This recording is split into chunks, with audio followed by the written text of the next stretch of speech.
tabuk sini first session ni last speaker abon yagulo sini chamung sing thanglai abon bai ang koinai sini sir gori songko riang no koinai dang sao phai bini nangmani kok sai khnaran bagai je kabang ma borok sini sarno sini yang tonai no saimano sini sir ke ex MLA sini Shanti Nagar ni 1988 of basanai bini bagai jotono pal ke yafa khoro di bagai sar ni bagai kisa jotono hambai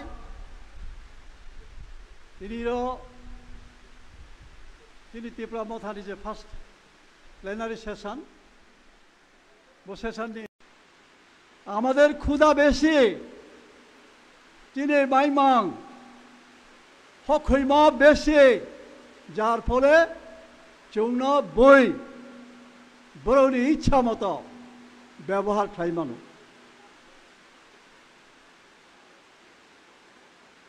মুসু আমাদের চাইতে শক্তিশালী মিশিক জিনিসটাই শক্তিশালী অথচ মুসু মিশিক চৌ পালাও বরণ চৌ ব্যবহার খাইও ঠিক অমহায় চৌ সংগঠিত না হওয়ার কারণে আমরা সংগঠিত না হওয়ার কারণে এবং সামান্য ব্যক্তি স্বার্থের কারণে আমরা শোষিত হয়েছে শাসিত হয়েছে আর কতদিন বারবার এই উপজাতিদের স্বার্থ রক্ষার জন্য এক্সিস্টেন্সের জন্য আন্দোলন হয়েছে আন্দোলনগুলি কেন সফল লাভ করতে পারে নাই আমরা সত্যিই কি সংগঠিত এলিট গ্রুপ যারা লেখাপড়া জানে চাকরি করেন ছেলে মেয়েদের বাইরে পড়ান কেউ শিলংয়ে কেউ দিল্লিতে কেউ কলকাতায় এখন ইংলিশ মিডিয়ামে পড়ান এই যে গণ্ডি এই যে সেলফ সেন্টারনেস ব্যক্তি স্বার্থ নিয়ে যে আমরা নিজেদের মধ্যে গণ্ডি করে রেখেছি তার ফলে আমাদের এই ব্যর্থতা আমি বারবার বলি যে কোনো একটা উদ্দেশ্য আমরা রাষ্ট্রের বিরুদ্ধে রাষ্ট্রশক্তির বিরুদ্ধে আমাদের আন্দোলন বলতে আমরা তো বিচ্ছিন্ন হতে চাই না আমাদের স্বাধিকার রক্ষার জন্য আমরা ষষ্ঠ তফসিল পেয়েছি জেলা পরিষদ পেয়েছি কি লাভ হয়েছে আমাদের ছিল তাতে অনেক কিছু করা যেত অনেক কিছু করার স্কোপ আছে কিন্তু আমাদেরকে করতে দেওয়া হয়নি আমি অবাক হয়ে যাই গত বছর মিজোরামে পুই না লাই অটোনমাস ডিস্ট্রিক্ট কাউন্সিলের ইলেকশন লাই কত ওখানে 15 থেকে 20,000 তাদেরকে ছোট্ট তাদের জন্য একটা অটোনমি দেওয়া হয়েছে মিজোরামে এই 10-15 হাজার অটোনমি লাইদের ইলেকশনে ক্যাম্পেইন করতে গিয়ে এক ডাক বাংলায় রাত্রিবেলায় শুলাম পরের দিন সকালে উঠে দেখি যে ডাক বাংলার কাছেই একটা office of the revenue officer lie autonomous district council what a strange অদ্ভুত 15,000 লোকের একটা ডিস্ট্রিক্ট কাউন্সিল তারা এই তহসিল অফিস না রেভিনিউ অফিসারের অফিস তাদের আছে রেভিনিউ তারা কন্ট্রোল করে আর আমাদের এখানে প্রায় 15 লাখ উপজাতিদের এই অটোনমাস ডিস্ট্রিক্ট কাউন্সিল আমাদের তহসিল পর্যন্ত নাই স্কোপ আছে আমাদের দেওয়া হয় প্রথমেই আমি আগেও বলেছি এবং এটার উদাহরণ দিয়েছি পেপার দিয়েছি মহারাজের কাছেও দিয়েছিলাম সেই 2000 সালে 9টা ডিপার্টমেন্ট ডেপুটি ডাইরেক্টর র্যাঙ্কের অফিসারকে এডিসির আন্ডারে দেওয়া হয়েছিল গভর্নর সই করে অ্যাপ্রুভ করে গেজেট নোটিফিকেশন করে এই 9টা ডিপার্টমেন্ট দেওয়ার জন্য দেওয়া হয়েছিল আজ পর্যন্ত সেই 9টা ডিপার্টমেন্টের কোনো খবর নাই এইখানে এডিসি আছে কিসের জন্যে? ভিলেজ কাউন্সিল কিসের জন্যে? হওয়ার কথা ছিল ভিলেজ কাউন্সিল, এটাকে করা হয়েছে ভিলেজ কমিটি। এই কাউন্সিলে পাস করে এবং ভিলেজ কমিটিকে ব্লকে থ্রু করা হয়েছে। আমি সিএমকে বলেছি, আপনার কাউন্সিলে আবার বিল আনেন, যেই কাউন্সিলগুলি বা কমিটিগুলি ব্লকে থ্রু করা হয়েছে এটা আবার এডিসিতে রিটার্ন করা হোক, রিফান্ড করা হোক। বিল করেন, বিল পাস করেন, তারপরে যদি না দেয় আমরা আন্দোলন করব। আজকে এডিসি আছে, অথচ এডিসির সমস্ত কাজ ব্লক করছে। তো এইভাবেই তো আমাদেরকে বঞ্চনা করা হয়েছে। এই এডিসি, আমি একটা সংস্কৃতির একটা উদাহরণ আছে, পণ্ডিতরা বলে গেছেন, পুস্তকথা তু যা বিদ্যা পরহস্তগতম ধনম কার্যকালে সমুৎপন্নে নসা বিদ্যা ন তদ্ধনম। বিদ্যা পুস্তকে আছে, আমার কাছে তো নাই, তাহলে এই বিদ্যা কি কাজের? আমি যখন ক্লাসে পড়তাম, স্কুলে পড়তাম, তখন এক শিক্ষক আমাকে একটা গল্প বলেছিলেন যে এক ব্যক্তি বিরাট বিরাট আলমিরা করে বিরাট বিরাট বই কিনে রেখেছেন। উনি পড়তে জানেন না, কিন্তু বই কিনে রেখেছেন। তার কি লাভ? টাকা পয়সাও ধনরত্নও যদি আমার ধন আরেকজনের কাছে গচ্ছিত থাকলে, সময়ে যদি আমি এই ধনটা না পাই, আমার কি কাজ হবে? এডিসিকে ঠিক এইভাবে করে রাখা হয়েছে, পঙ্গু করে রাখা হয়েছে। এডিসির ক্ষমতা কুক্ষিগত করে রাখা হয়েছে রাজ্য সরকার। তার জন্য আমাদের আন্দোলন করতে হবে। এবং যে গ্রেটার ত্রিপুরা ল্যান্ড, আমার কাছে পেপার এভিডেন্স আছে, আমি কিছু আপনাদের দেখাই।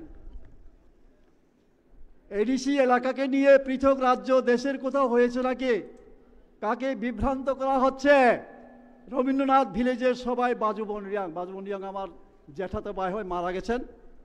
দীর্ঘদিন উনি পার্লামেন্টের সদস্য ছিলেন। পার্লামেন্টে একবার ওনার ছবি বেরিয়েছে, পার্লামেন্টের ভেতরে শুয়ে আছেন, ঘুমিয়ে আছেন।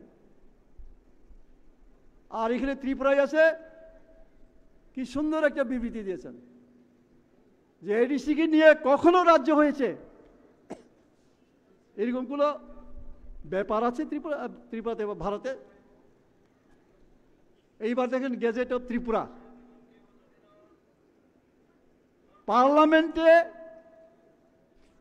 আজকে যে আমরা মিজোরাম বলি, মিজোরাম একটা স্টেট, এই মিজোরাম ডিস্ট্রিক্ট কাউন্সিল ছিল, অ্যামেন্ডমেন্ট করে এই মিজোরামকে স্টেট করা হয়েছে। মিজোরাম ডিস্ট্রিক্ট কাউন্সিল যদি স্টেট হতে পারে, আমাদের ত্রিপুরা যে ডিস্ট্রিক্ট কাউন্সিল স্টেট হবে না, বাজুবন কোথায় পেলেন এটা? উনি কনস্টিটিউশন পড়েছেন? উনি বাজুবন বাবুরা দীর্ঘদিন এমপি থাকেন, সংবিধান পড়েন না, কনস্টিটিউশন পড়েন না, অথচ কনস্টিটিউশনে অ্যামেন্ডমেন্ট করে এখানে লেখা আছে ডিজুলিউশন অফ মিজো ডিস্ট্রিক্ট কাউন্সিল। ডিজুলিউশন অর্থ বুঝেন নি? সবাই বুঝেন, খতম করে দেওয়া, অর্থাৎ মিজো ডিস্ট্রিক্ট কাউন্সিলটা নাই, শেষ করে দিলাম। মিজো ডিস্ট্রিক্ট কাউন্সিলটা এখন হয়েছে রাজ্য। আমরা কি মিজোরামকে ডিস্ট্রিক্ট কাউন্সিল বলি নাকি? ত্রিপুরা ভাগ করে নতুন রাজ্য গঠন করা অসম্ভব, জিতেন বাবু। আরে জিতেন বাবু, ত্রিপুরা আরেকটা রাজ্য যদি হয়, জিতেন বাবুর কোনো অসুবিধা আছে নি? একই কথা আমি বলতাম। আমরা যখন 6 শিডিউল দাবি করেছিলাম, তখন আমাদের এত সংগঠন শক্তিশালী ছিল না, শক্তি ছিল না, এইরকম জনবল ছিল না। ফলে আমরা শুধু ডিস্ট্রিক্ট কাউন্সিল দাবি করেছি, যেটা সংবিধান ছিল না, হয়েছে। তখন তারা আমাদের বাধা দিয়েছেন। বাজুমন বাবু তখনও কি বলেছেন? আমার উঠানে এসে, আমার ঘরে এসে, আমাদের রিয়াং ভাষায় একটা প্রবাদ, ওই সামলফা গৌরীশঙ্কর ইয়াং না এডিসি সাইম মিছিল এততেন ভুক গাইনাই না বোকারো বুফো মাছা নাই। বাহ, এটা শুনতে খারাপ লাগলেও প্রবাদটা আছে।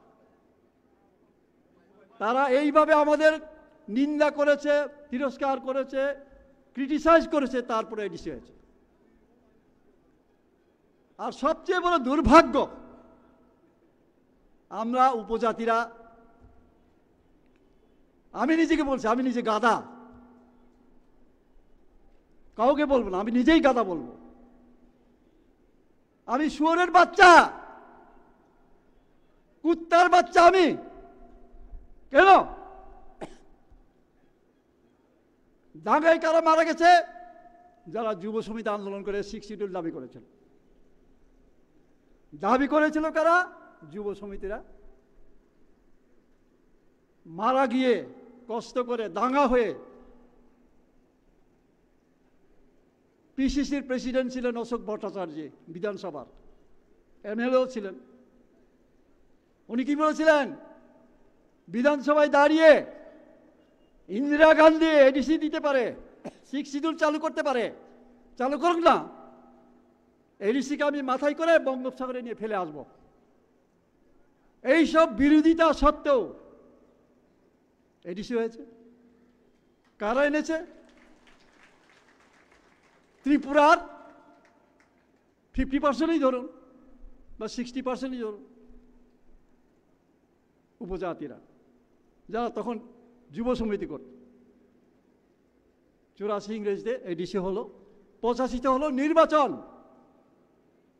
ক্ষমতায় যাওয়ার কথা কার? আজকে আমি মহারাজাকেও সাবধান করে দিচ্ছি, আমরা গ্রেটার ত্রিপুরাল্যান্ড পাবো হয়তো, বা অন্য কোনো ফর্মে হয়তো পাবো। ইলেকশন হবে, দেখবেন যে বিজেপি ক্ষমতায় অথবা সিপিএম ক্ষমতায়। তা আমি গাধা না, আমি শুয়োরের বাচ্চা না, আমি কুত্তার বাচ্চা না। কেমন ধরনের চিন্তাধারা আমাদের, মানসিকতা চিন্তা করেছে। আর একটু মাথায় একটু সহানুভূতিতে থাকা উচিত। যারা মারা গেছে, আন্দোলন করেছে, কষ্ট করেছে, এই আগরতলায় আইন অমান্য করতে গিয়ে আমার উপজাতি মায়েরা বিভৎস অবস্থায় পুলিশের দৌড়ানি, টিএসআরের দৌড়ানি, এই নর্দমায় পড়ে এইরকম আন্দোলন হয়েছে। এডিসি হয়েছে, ইলেকশন, সিপিএম ক্ষমতায়। কি অদ্ভুত লাগলো আমার কাছে, নিজের কাছেই লজ্জা লাগে এইসব বলতে। তারাই বলছেন পৃথক রাজ্য হবে না, করা যাবে না। আরে ভাই, আমরা বাঙালি, এটা তো সবারই জানা। আমি এখানে কাটিং আছে, আমি আর খুঁজছি না। বাঙালিস্তান গর্বই গর্ব স্লোগান আছে না? যত সিধে নাম, আমরা বাঙালি স্লোগান সিধেছে বাঙালিস্তান গর্বই গর্ব। আরে জিতেন বাবু, তাদের বিরুদ্ধে একটা কথা কন না, বাজুবন বাবুরা বলুন না, শম্ভুলাল বাবুরা বলুন না। না, বই বাঙালিস্তান গর্বই গর্ব হিয়ে মিছিল খেব, আন্দোলন খেব, সংগঠন খেতে বলে মুসাফ সালাইয়া চংচিনি নিজের জাতি, নিজের বুথই শাসানি সাধিকা নিবাব যখন শাখা বলেছে বিরোধী আমার বাঁচাও। একটু আগে যা বলা হয়েছে এটা ঘটবে ভবিষ্যতে। নাই রম রমে মাহা মাহা শাসন মা খেলাই নাই, আবনি দিন সবাই চেয়ে ভ তাকুরাও বুকুরাও ভারতবর্ষ, বিশ্ব, ত্রিপুরা তো সাধারণ ব্যাপার। বলি রাজনৈতিক পরিস্থিতি যত তাহলে হাতের মুঠায় এখন প্রত্যেকের ফোনে ফোনে এইসব ঘটনা বলে এইসব কিছু আছে। লাস্ট ঘটনা মণিপুর, এটা অ্যানালাইসিস করেন। জাস্ট ফর এক্সপেরিমেন্ট, মণিপুরে প্রথম এক্সপেরিমেন্ট এইভাবে করে সইবাই সইবাই লাইরিয়ে, মুসুবাই মুসু খাই লাইরিয়ে, ব্রোবাই ব্রো বুলাইরিয়ে চৌ ক্ষমতাও তো আল্লাহ। এবং মণিপুরও যদি সাকসেস হোক, মণিপুরে সাকসেস হলে সেকেন্ড টাইম ত্রিপুরা লিখে রাখুন। আমি বলছি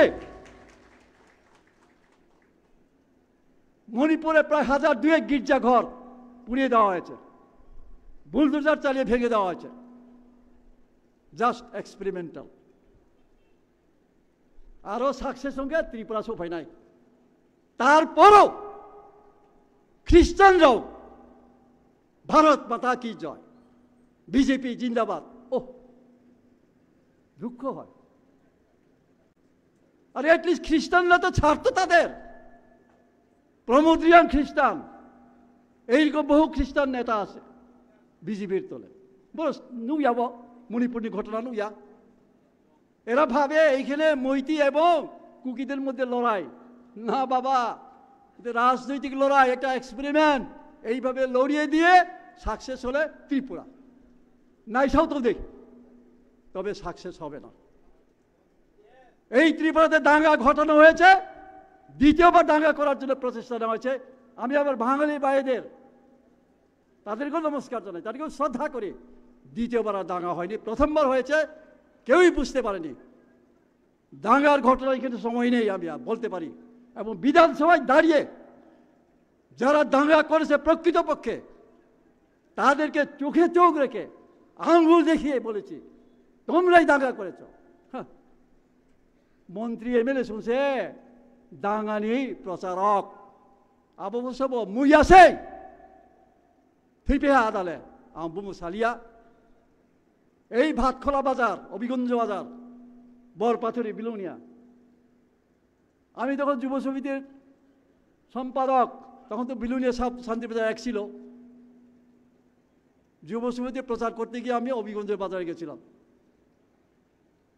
ওইখানে অভিগঞ্জের বাজারে সন্ধ্যাবেলায় বিকালবেলায় চা খেতে বসলাম। আমার সঙ্গে গুণধরও ছিল। গুণধরকে খুন করা হয়েছে সিপিএম আমলে। তো অপর পারে মিটিং হচ্ছে অভিগঞ্জ বাজার স্কুলে, প্রাইমারি স্কুলে। মন্ত্রী ছিলেন, আমি নাম বলছি না, কিন্তু বিধানসভা ওনাকে ধরেছে চেপে। যে বক্তৃতা দিয়েছেন আমার বিধানসভায়, আমি বলেছি একটু স্পষ্টভাবে, হুবহু। তবে এখানে নোট আছে কিনা আমি জানি না। প্রথমে ককবরক ভাষায়, কারণ এখানে রিয়াং, ত্রিপুরী এবং বাংলা, আর কেউ দেয়। পরে এটাকে আবার বাংলা ভাষায়। সাইদেমান, তোমরা জানো উপজাতিরা রাত্রে ঘুমায় না। আরে যিনি বলছেন তিনি কি জাতি? উপজাতি বলতে উনি বুঝাইতে চাইছেন ত্রিপুরা উপজাতি যুব সমিতি। কেন সারা রাত মাইরং শুয়ো, ইয়ংফের শুয়ো। আমি আমার মায়েদের জিজ্ঞেস করি এখন কত বছরের ঘটনা, 80 সনের দাঙ্গা, আজকে থেকে প্রায় 20 আর 23-এ 43 বছর, অর্ধশতক। আমার মায়েরা এখনো চিরা দুখতে জানে কিনা বলুন, ট্রাইবেল মেয়েরা। ইয়ংফের শুরু ইয়া, ইয়ংফের শুয়ো, মাইরং শুয়ো, চাল তৈরি করে চিরা ধুকে কি করে বড় বড় ডোলবাসের চুঙ্গা বস্তা করে ওই জঙ্গলে রাখে। কেন? এই তো সর্বনাশ। একজন ট্রাইবেল মন্ত্রী হয়ে যে কথা বললেন, শুনতে আমার বুক কাঁপে, বলতে আমার বুক কাঁপে। বাঙাল কাটতো পা শাসন থৈরি প্রতি একটা দরদ করে দেয়। ওয়াই সাতাই নাই ফৌ যুব সমিতির মাইরং ইয়ংফের সুবেদ ব্লমতে মানে এইভাবে সারা ত্রিপুরার যে পেট্রোল ঢেলে দিয়েছিলেন ওরা। আর সেই বান্দাইয়ের সামান্য ঘটনা, আমাদের বাজার বয়কট ঘটনা প্রোগ্রাম ছিল। বাজার বয়কট কোনো একটা প্রোগ্রাম, কোন একটা আন্দোলন, এই আন্দোলনকে ঘিরেই দাঙ্গা সৃষ্টি করে দিয়েছে মান্দাইতে। তখন মানুষ হঠাৎ করে বুঝতে পারে নাই, কিন্তু পরবর্তী সময়ে তেলামুরায় এবং আমাদের এই বিশ্রামগঞ্জেও দাঙ্গা সৃষ্টি করার জন্য প্রচেষ্টা নেওয়া হয়েছিল সিপিএম আমলে, কিন্তু হয় নাই। আর কোনোদিন দাঙ্গা হবেও না, কারণ মিস আন্ডারস্ট্যান্ডিংয়ের রেজাল্ট হলো 1980 সালের দাঙ্গা। তা আমরা সেই জায়গায় দাঁড়িয়ে তখনও যদি আন্দোলন করতে পারি, তখনও যদি সংগঠন করতে পারি, এখন পারবো না কেন? আর আমাদের কাছে, আমাদের সামনে কি আছে? হিমালয়, চিনি বিষকাম হিমালয় পর্বত, তাহলে নাই, কেন ভয় করব? তখন তো হিমালয় পর্বত ছিল না, তারপর তো আমরা আন্দোলন করেছি। হয়তো মরেছে অনেকে, এখন হিমালয় পর্বত থাকার পরেও কেন ভয় আপনাদের? ফাইপাইতে যত তা মনে টিসিএস অফিসার বড় চাকরি করেন, বিজেপিতে বড় নেতা, মন্ত্রী, এমএলএ, কিচ্ছু না। বিপদ যখন আসবে এমএলএ কেউ বাঁচবে না। তো সেই জন্যই যত্ন কাবো বখা ঠিক খাইদে, উদ্দেশ্য ঠিক খাইদে। ইংরেজি একটা প্রবাদ তো বাংলায় ছাড়াই, সিংহ যদি বা যে কোনো ব্যক্তি হোক দুইটা খরগোশের পেছনে যদি দৌড়ান, এটা ইংরেজির প্রবাদ, একটা খরগোশ সে ধরতে পারবে না। Not a single hair. খরগোশ বাংলায় উকলাও যদি চৌ খাব্রুংখে মাকসা খরগোশ চৌ রমায়াও নাই মাসানো নাই খাবরে না নাই। এখন তো ইউটিউবে সব দেখানো হচ্ছে, এখানে সিংহ শিকার করানো দেখা হয়, বাঘ শিকার করানো দেখা হয়, অনেক কিছু দেখা হয়। সিংহ শিকার যখন করে, বাঘ যখন শিকার, দেখেননি বিরাট পশুর মানে দল, সব পশুকে নিয়ে কি দৌড়ায় না, একটা পশুকে নির্দিষ্ট করে সে দৌড়ায় এবং শিকার করে। অবচিনি মাও নাই, একটা উদ্দেশ্য মাও নাই। উদ্দেশ্য কে? Greater Tripura land. যতদিন না পর্যন্ত গ্রেটার ত্রিপুরা ল্যান্ড আমরা পাচ্ছি, আমাদের আন্দোলন থামবে না। এক বিন্দু রক্ত থাকা পর্যন্ত আমাদের দেহে আমরা ছাড়ব। জিনিস পাই মাও নাই। রিসেন্টলি আমার দাদা রামপদবাবু বিধায়ক মহাশয়, আগে বলতেন বন্দুক লাঠি, ধর্মান্তরিত জনজাতিদের এসটি সুবিধা বাতিল করা হোক, আবার রামপদলে পয়সা দে বুইয়া দে, তা মানে যাইতে বড়াও বড়াও। ঘরের শত্রু বিভীষণ, বাইরের শত্রু রাবণকে বধ করতে পারত না যদি বিভীষণ শত্রু না হয়ে যেত। চীনি শত্রু সে বড়াও,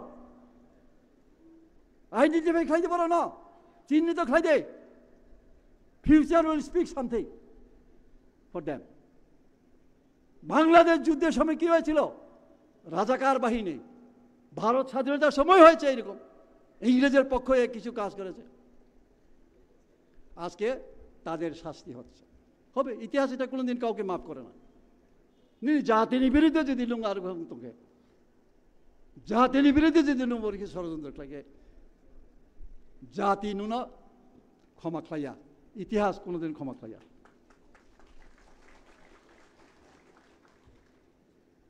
আমাদের অ্যাপ্রিহেনশনকে ওভার ফ্লাকসেশন অফ পপুলেশন, চীনে অ্যাপ্রিহেনশন বা জনসংখ্যা বৃদ্ধি, বাহাইকে বৃদ্ধিও 50 বছর আগে 7 কোটি 6 কোটি তাবো 10-12 কোটি হ্যাঁ আর বড়াবো চৌমাই বাহাতই 10-12 কোটি বড়াবো তাবুকে বড়াও চিনিসটাই 3 গুণ হ্যাঁ বচিনে অ্যাপ্রিহেনশন তো আর আমরা অ্যাপ্রিহেন্ড করতে পারি না, চৌ সামিয়া দেয়। অথচ আসামের মুখ্যমন্ত্রী মহামান্য হিমন্ত বিশ্ব শর্মা তবে পরে খেলেরও illegal settlers planning to grab power in Assam by 2050 chief minister. আসামের জন্ম হয়েছে কবে? সেই জন্মলগ্ন, আসাম সৃষ্টি হওয়ার জন্মলগ্ন থেকে আসাম তো আগে ছিল নর্থ ইস্টার্ন ফ্রন্টিয়ার, এখন আসাম হয়েছে, মিজোরাম, নাগাল্যান্ড ইত্যাদিতে হয়েছে। ত্রিপুরা কিন্তু তখন আসামের সঙ্গে ছিল না। এই বহু বড় ঘটনা। আসাম যখন প্রথম আসাম রাজ্য হিসাবে ইনিগ্রেট করা হয়, মুখ্যমন্ত্রী কে ছিলেন? অসমিয়া। সেই 50 বছর আগে। এখনো কে মুখ্যমন্ত্রী আছেন? অসমিয়া। তারপরও তারা অ্যাপ্রিহেন্ড করছে যে বহিরাগত, বাইরের থেকে যারা আসছে, আমাদের সংখ্যা বৃদ্ধি পাচ্ছে, সংখ্যাগরিষ্ঠ হয়ে তারা আসামের শাসন ক্ষমতা ক্যাপচার করবে, গ্রেপ করবে। 좀 참아야봐. কারণ গণতন্ত্র সংখ্যার উপর নির্ভর করে। জনসংখ্যালঘু খাইজাক 2011, 2011 ni সেন্সাস রিপোর্ট তাও অংখালিয়া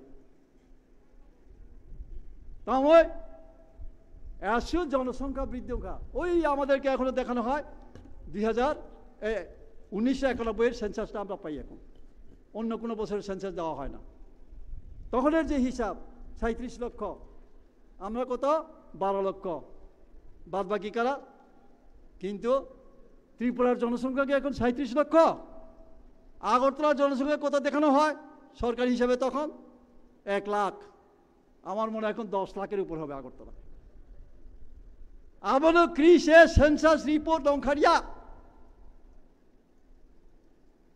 বাইকে রাষ্ট্র ক্ষমতা প্রশাসনিক ক্ষমতা ন গ্রেপ খেবে চৌন হাইকে খ্লাইতম রাজ্যপাল দীনেশ নন্দন সহায়ন চুঞ্জত সিনিও সবাই জানেন হয়তো চাইরো স্লিমে আমাদের এখানে মহামান্য রাজ্যপাল ছিলেন তিনি কি বলে গেছেন ত্রিপুরার উন্নয়ন নিয়ে বিহারের সেমিনারের সময় তিনি বলেছিলেন অস্তিত্ব বিলোপের সংখ্যা থেকে এই উপজাতিরা হাতে অস্ত্র তুলে নিয়েছে রাজ্যপাল সহায় খুব অন্যায় বলেছেন খুব অন্যায় দেব অথচ এইটা নিয়ে কি হইচই অর্থাৎ হক কথা বন্ধু বেজার সত্য কথা যারা বলে তাদের প্রতি সবাই বিরক্ত হয় বিজেপি এখন কি করেছে two resist the demand of greater Tripuraland 7 কথা সমাজ এটা আবার কোন সমাজ গ্রেটার ত্রিপুরাল্যান্ড রেজিস্ট খেনব 7 কথা সমাজ ইয়ে দেখলাই প্লাখা বিজেপি যেইভাবে 6 শিডিউলের দাবিতে যুব সমিতি আন্দোলন করেছিল তখন কি হয়েছিল আমরা বাঙালি সৃষ্টি করেছিলেন নিপেন বাবু ফান্ডিং সহ সব কিছু তা 7 কথা সমাজকে গ্রেটার ত্রিপুরাল্যান্ডের বিরুদ্ধে বাঁচাই স্মরণ রাখবেন এবং প্রত্যেকটা খবর জোগাড় করে রাখুন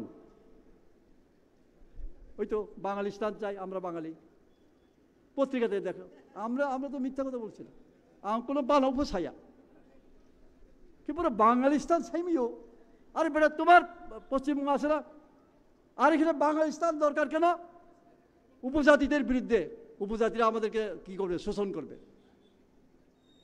বাংলাদেশ থেকে যারা আসছে তারা এখানে বাঙালিস্তান চায় তোমরা বাংলাদেশে গিয়ে বাঙালিস্তান দাও আন্দোলন করে চাও আমরা সাহায্য করব বলেছি তাদের ওইখানে তো সাহস করে না গুতানি খাইব এইখানে ত্রিপুরার উপজাতিরা সরল বসে থিওরি বসে ফিলসফি চৌখেবা আসছো তাই সাম আং গাদা আং ওক আং মুসুক আং পন আং সই অমহাই পজিশনে দंसे চং বাংলাদেশান সাইব मा সাময়া বাংলাদেশে প্রায় বাংলাদেশান সাইবিয়া এখন তো প্রায় 1.5 কোটি 2 কোটির মতন বাঙালি আছে বাংলাদেশে চাক না একটা আঞ্চলিক পরিষদ না ওইখানে চাইতে পারতো না এইখানে বাঙালিস্তান লাগে তো অনেকক্ষণ বললাম আমাকে খুব কম সময় দেওয়া হয়েছে শেষে আমি আরেকটু 2-3টা কথা বলি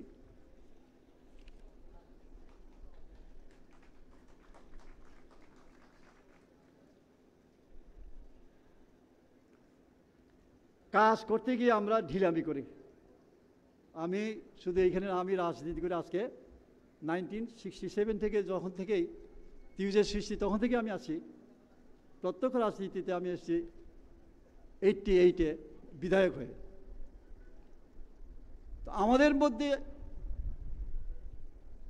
একটু ঢিলামি আরে আজকে না কালকে করব এইভাবে আমাদের কাজ আমরা ডিলে করি দলের থেকে হোক সংগঠনের তরফ থেকে হোক উপরের নেতার তরফ থেকে যেইগুলো নির্দেশ গেলে সঙ্গে সঙ্গে আমাদের এটা এক্সিকিউট করা উচিত তৎপর হয়ে সেটা কাজ করা উচিত সেটাকে সম্পন্ন করা উচিত। আমরা এটা করি না, যার ফলে সংগঠন দুর্বল হয়ে যায়। এই ব্যাপারে আমি আমাদের ভারতবর্ষের একজন বিখ্যাত সন্ত কবির, তিনি কি বলেছিলেন, কাল করোসো আজ কর, আজ করোসো আব, কব क्या होगा ভাই করনে না পাইতো। আমি বাংলায় বলছি, কালকের কাজ আজকে করিবে, আজকের কাজ এক্ষুনি করিবে, মুহূর্তে প্রলয় হইয়া যাইতে পারে কখন কি করিবে। রাবণকে নিয়ে একটা প্রবাদ আছে, রাবণের এমন ক্ষমতা, ইনি স্বর্গে সিঁড়ি দিতে পারতেন এবং দিতেনও, কিন্তু আজ না কাল, কাল না পরশু করতে করতে সিঁড়ি দেওয়া হলো। এই উদ্দেশ্যটা আমি এই জন্যই বলেছি, আমাদের মধ্যে কর্মীদের মধ্যে যেন এই স্ল্যাগনেস কোনো অবস্থাতে যেন না হয়, তাও তাও। সুতরাং আমাদের তৎপর হতে হবে, আরও বেশি সংগঠিত হতে হবে। আরে খালি মহারাজার দিকে চেয়ে গিয়ে আমাদের উদ্দেশ্য সফল হবে? সবাই মহারাজা, সবাই ওয়ারিয়র বলি না আমরা, সবাই যোদ্ধা।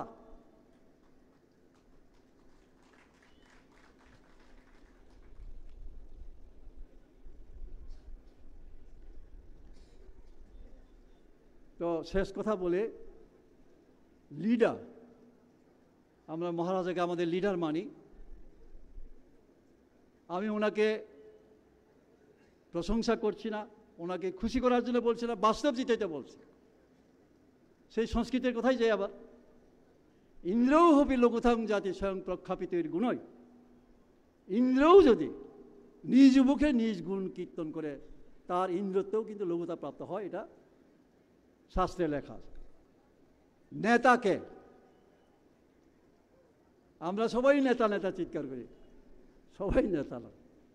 নেতা জন্মায়, নেতা তৈরি করা যায় না। নেতাজি সুভাষ জন্মেছেন, কেউ তৈরি করেনি নেতাজিকে। নেতাজির জীবন একটু বলে ছোট বয়সের কথা। কটকে জন্মগ্রহণ, বাবা সেখানে অফিসার ছিলেন, বাংলা জানতে না, অথচ বাঙালি, কারণ ওইখানে জন্ম, ওইখানেই পড়াশোনা। তো যখন 9-এ উঠে তখন কলকাতায় বদলি তার বাবা। নেতাজি আসলেন, কলকাতা স্কুলে ভর্তি হলেন, বাংলা পরীক্ষা দিলেন, 9-এ প্রথমে 0।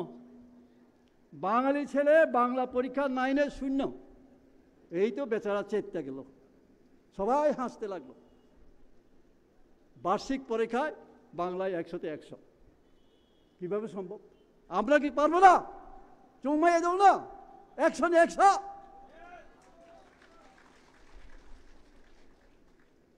নেতার 10 গুণ আপনারা যাচাই করেন, আমি নাম বলবো না, কাউকে উদ্দেশ্য করে বলছি না, কিন্তু আমাদের কাছে যিনি আমাদের মূর্তিমান হয়ে দাঁড়িয়েছেন, আমি হিমালয় বলছি এই জন্যে, যে এত বড় সাহস, এত বড় হিম্মত দিয়ে কেউ এতদিন দাঁড়ায়নি। গুণগুলি আমি ওনার কাছে পেয়েছি এবং আমি এটা বলবো, এটা শাস্ত্রের কথা। নেতাকে ত্যাগ যার আছে, সহনশীলতা যার আছে, মমত্ববোধ যার, নির্ভীক, আপোষহীন, সিংহের মতো পরাক্রমী, নির্লোভ, উদ্যমী, দূরদর্শী এবং বিপর্যয়ে, যে কোনো দুর্যোগে মানে ভেদকারী, এটাকে ভেদ করতে পারে, তিনি হলেন নেতা। আমরা নেতা নেতা করে চিল্লাইলে নেতা হইত না। আমি নিজেকে কোনোদিন নেতা বলি নাই, নেতা স্বীকারও করি না। সারা রাস্তা এখানে বুধুবাবু আছে, সাবরুম থেকে আগরতলা পর্যন্ত পয়দলে আমরা পদযাত্রা করেছিলাম শান্তির জন্যে। সাবরুম স্কুল থেকে আমি আগরতলা পর্যন্ত হেঁটেছি। বোতলায় এসে দেখেছি আমরা পেছনে পড়ে গেলাম। আগরতলার কতিপয় আমার নিজের নেতা, সামনে গিয়ে ফটোগ্রাফারের সামনে। এরা নেতা নয়। সুতরাং এইরকম নেতা কেউ হবেন না। কারাকারি করবেন না ফটো তোলার জন্যে, মুখ দেখানোর জন্যে, বুক ফুলানোর জন্যে কোনো কারাকারি দরকার নাই। পিছনেই থাকেন, কাজ করেন। কর্মণ্যে বাধিকার হস্তে মা ফলিসু কদাচন। গীতায় শ্রীকৃষ্ণ বলেছেন 6ষ্ঠ অধ্যায়ে, কর্মণ্যে বাধিকার হস্তে মা ফলিসু কদাচন। কর্মে তোমার অধিকার, অর্জুনকে বলেছিলেন। ফলের জন্য কোনো চিন্তা করবেন না। কাজ খাই দেয়, সামনে তা দেয়, কাজ করেন, ফলের জন্য কোনো চিন্তা করবেন না। কি ফল হবে? ভগবান ফলও দেবেন। কোনো অবস্থাতে আপনাকে বঞ্চিত করা হবে না। নমস্কার, সবাইকে আমার আন্তরিক শ্রদ্ধা ভালোবাসা জানাই। বুবাগরা আইউল অথন আমার ওয়ারিয়ররা দীর্ঘজীবী হন, আরও শক্তিশালী হন, আরও মর্মবিদ হন। নমস্কার।